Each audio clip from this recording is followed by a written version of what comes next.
Hi, everybody, and welcome to another episode of Window Shopping. My name is Stephen Meade. I'm the managing broker here at Domicile Real estate for people who love houses.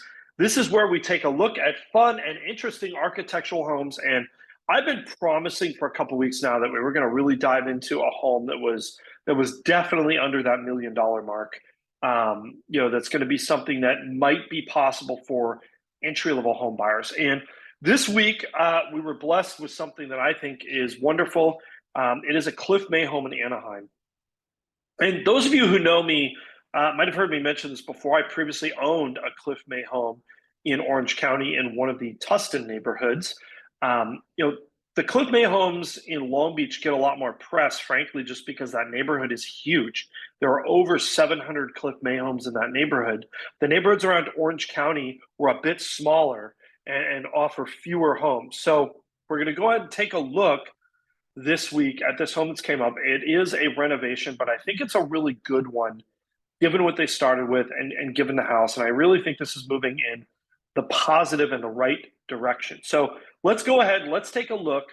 Here is 852 South Walnut Street. This is located in Anaheim, California. In the Anaheim neighborhood. It's actually pretty close to Disneyland. It's not too far. This one is listed at $885, and it is the larger. I'm getting my little spotlight on you for you guys. It is probably one of the larger models. So one of the things that they did with Cliff Mays is that they had, the way this worked is that Cliff May was an architect, and he designed these plans and these designs for houses, and then he would go to individual developers who would license the house plans and or buy actual parts and components of the houses from him. So they're not so much prefabricated as I think panelized, maybe is a better way to put it, or componentized construction. And so each developer had a little bit of different take on things, but the rumor goes that one of the things that Cliff May also did is that he would help the developers design the actual neighborhood. And so in this one, what he has done is that these were a little bit larger lots here. And so he would adjust the orientation and the color schemes and where the homes were located on the lots. This one is a 4-bedroom, 2-bath. It's a little over 1,300 square feet. It was built in the late 1950s. This was actually the same developer that built my house in Tustin. And it's listed at $885,000. So let's go ahead and let me kind of show you around these homes. So one of the things that I always thought was super cool about Cliff May homes is that the designs and the floor plans were actually very similar, but the direction the house was rotated on the lot would determine where the front door was located and would actually adjust the layout. So technically, the actual floor plan itself was almost the same. They would just rotate the homes around and change the location of the front door. So there's something else too about this one that I think is particularly interesting. So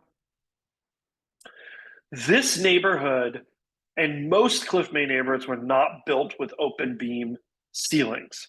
Open beam ceilings were something that were actually done mostly in the Long Beach neighborhood or added. And so in this case, what they did is they did something that I actually always thought about doing to mine. And that is, these are standard roof joists on 16-inch centers.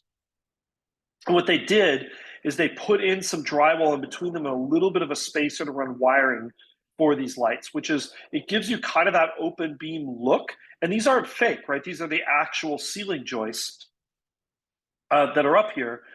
But it kind of gives you, by painting it white, it gives you a hint of that open beam look. The other thing I absolutely love about this house is the color that they've chosen for the beams. So when Cliff May originally built these homes, the beams were always sort of a like dark brown color. And a lot of people have tried to replicate this with black, but it just doesn't quite look right. These look like they are a very, very dark brown color, which is what I ended up doing with my main beams as well. You also notice the original windows here are present in this house for the most part. So looking through here, you get kind of a cool overhead view and you understand really what Cliff May was going for with these houses. You notice there's this big fence out front. And one of the things that Cliff May was really going for with these was this idea that you had this kind of enclosed courtyard space. And you can see they've actually formed that with concrete here and done a really nice job. These weren't expensive landscapes, right? These were meant to be simple and affordable, but also kind of this idea of outdoor rooms was something new that was really popularized by Cliff May. I think people were just thinking of suburban backyards, but this was actually designed to create multiple spaces that you could use for different purposes. This lot is, I think, about just under 7,500 square feet. So it's a pretty good sized lot here. You've got a very simple facade of these garage doors. You walk in, and then you've got this front yard area here, a sort of central courtyard area, which a lot of people use similarly to an atrium and an Eichler. And then the front door entry is actually off of this courtyard here. This one looks like a new electrical panel. And then you'll notice there's a lot of doors on these homes that open up. So this is the owner's suite back here.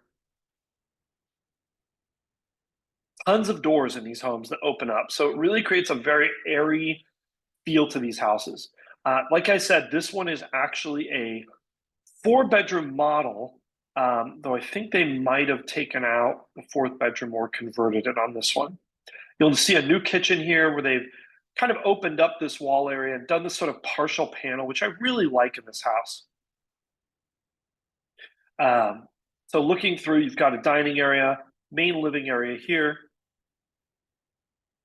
And like I said, you'll notice the thing about these houses is this is only 1,339 square feet, but I'm convinced if you take a tour of this home, it feels bigger than that. And look at how just big and open this space was. For the 1950s, this was huge, right? This just wasn't something that you saw in houses. Now, they have removed a partial wall that enclosed the kitchen in this home, which was very common in the design. You've got this big, long kitchen island. Where does everybody end up in a kitchen? Standing around this island. So kind of a cool design there to do. You've got this bedroom number 4 right through here. A lot of people use that as a den. More views of the kitchen, which is a very nice kitchen design. Got a little coffee bar area, super cool there. You've got another secondary bedroom through here. This is that 4th bedroom that opens on to that courtyard space. Like I said, or this one doesn't have the doors in it. Some people retrofit doors here. One of the cool things about Cliff May homes is that all of the designs for the windows and the doors are essentially interchangeable because they were all built on a grid. So you've got an enlarged secondary bathroom here. I'm trying to figure out how they did that. Another secondary bedroom, another secondary bedroom. Here you can see these with the closet is in the middle. Then you go down this hallway and this is the primary suite. And it's a super cool room, right? Like I want to emphasize one of the great things about these homes is that the rooms have their own sense of unique identity. Like there are no just square boxes with a window in them. Every room has its own unique feel because of the ceilings. This is the owner's suite bath, small but efficient. And then you've also got a walk-in closet design here where you come into the space. By 1950 standards, by the way, this is actually pretty big. Again, this is that side yard space around by this courtyard. And then you also have a backyard space in this home. So there's really actually 3 or 4 defined living areas that are outside in this home. And I think it's really cool to have that flexibility. I think that's something we're seeing that people are looking for in that lifestyle, right? Like they're looking to have that sort of single family home, bigger yard experience. And frankly, it is gone. It's not something that you're able to really afford or buy anymore. And this one is priced at $885, which is not cheap, mind you, but it is an attainable home.